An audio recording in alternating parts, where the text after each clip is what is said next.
안녕하세요, 자유인입니다. 트럼프가 결국에는 다시 대통령으로 당선되었습니다. 총에 맞고도 죽지 않은 영웅적 인물로 각인되며 대선을 정말 발라버렸다고 평가되는데요. 트럼프는 주구장창 한국에 대해 언급을 했습니다. 그런데 트럼프가 당선된다면 한국이 피해를 입을 것이라는 우려도 많았습니다. 그러나 트럼프 당선으로 한국이 더 강력해질 수 있는 적기라는 판단도 있습니다. 트럼프는 당선 전 공약으로 내건 미군 현대화 정책이 있습니다. 무력해진 미국 군대의 재건을 내세웠고 미국 무기고는 텅 비었다. 미국 이익을 최우선으로 미군에 기록적인 자금을 투입할 것이다. 라고 밝혔습니다. 그리고 트럼프는 당선이 되자마자 한국에 코를 때렸습니다. 트럼프는 당선 직후인 7일 윤석열 대통령과의 전화 통화에서 한국의 군함 건조 능력을 잘 알고 있다. 긴밀한 양국 협력이 필요하다고 말했다고 밝혔습니다.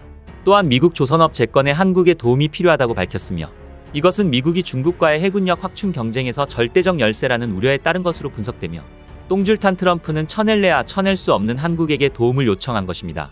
그런데 실제로 미 해군 정보국이 지난해 7월 유출한 자료에 따르면 중국의 조선 능력은 미국의 233배에 달한다고 합니다. 중국이 해양굴기를 통해 해양지배력 강화에 총력을 기울여온 상황이어서 미국의 동맹국들의 협력을 요청해 중국과의 경쟁에서 우위를 점하려고 한 것으로 분석됩니다. 이거 완전 트럼프 대가리 뜨끈한가 봅니다. 또한 드는 생각은 중국이 이렇게까지 빠른 속도로 추격하는 게 놀랍기도 합니다. 중국이 미국을 넘어선 국가가 된다면 그야말로 꼴배기 싫을 것 같습니다.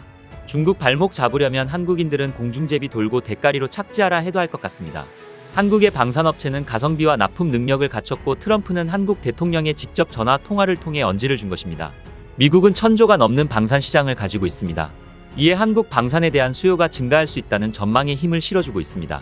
실제로 하나오션은 11월 12일 미 해군 7함대에 배속된 급유함인 유코남의 전기수리 사업과 MRO 사업을 수주했다고 밝혔습니다. 한미 대통령들의 전화 통화 후 한국 기업의 수주 성공으로 아다리가 딱딱 들어맞아 버리고 있습니다. 기가 막힙니다. 또한 트럼프의 안보 무임승차로는 한국의 손해만 되는 것은 아닐 수 있습니다.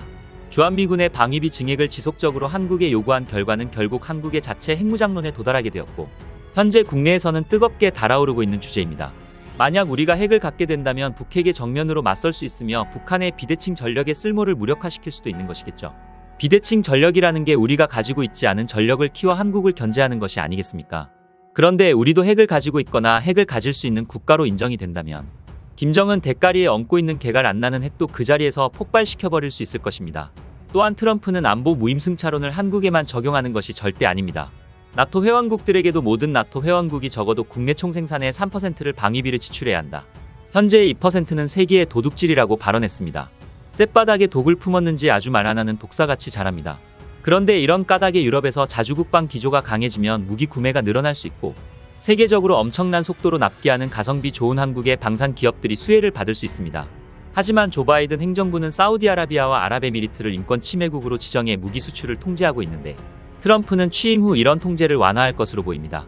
이것은 중동 시장에서 한국과 미국 방산 경쟁에 피 터지는 싸움이 시작될 수 있는 지점으로도 판단되고 있는데 이미 중동 쪽에서는 한국의 다연장 로켓인 천무가 굉장히 많이 수출되었습니다.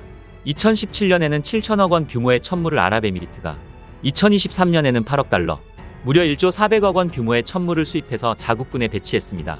국방과학연구소 주도하에 LIG 넥스원이 제작한 중거리 중고도 지대공 무기체계인 천궁이는 2022년 이스라엘제 발악 미사일을 제치고 아랍에미리트에 4조가 넘는 수출을 기록했고 2023년 사우디는 4조 원을 넘는 10개 포대를 수입했습니다. 한국형 패트리엇이라고 불리는 천궁이는 사우디에는 아주 중요할 수밖에 없는 이유가 있습니다. 그동안 예멘 후티 반군에게 미사일을 두드려 맞았기 때문에 요격미사일 수요가 비정상적인 압박으로 인해 급증한 것입니다. 그런 상황에서 한국의 천궁이는 정말 중요한 역할을 한 것입니다. 현재 한 가지 문제가 될 수도 있는 지점은 바로 관세인데요.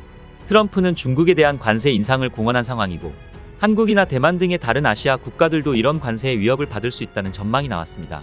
어떻게든 적자를 줄이려고 눈깔에 불 켜고 환장한 트럼프이기 때문에 걱정이 되기도 합니다만 한국 대통령과의 통화 내용은 한국은 미국에 무엇을 해줄 수 있는지 떠보는 감도 있다고 보여집니다.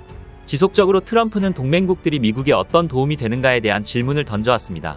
그렇기 때문에 트럼프가 원하는 뼈다구를 하나 던져주다 보면 개같이 물어뜯지는 않겠다는 생각도 듭니다. 이로써 외교의 중요성이 더욱 커진 상황인데 한국은 반대로 엄청난 기회를 잡은 것일 수도 있습니다. 이번 영상은 여기까지입니다. 영상을 잘 봐주셨나요? 그렇다면 구독과 좋아요라는 작은 팁을 주시면 감사하겠습니다. 저에게 아주 큰 힘이 됩니다. 알림 설정을 해두시면 제 영상을 보다 빠르게 만나보실 수 있습니다. 감사합니다.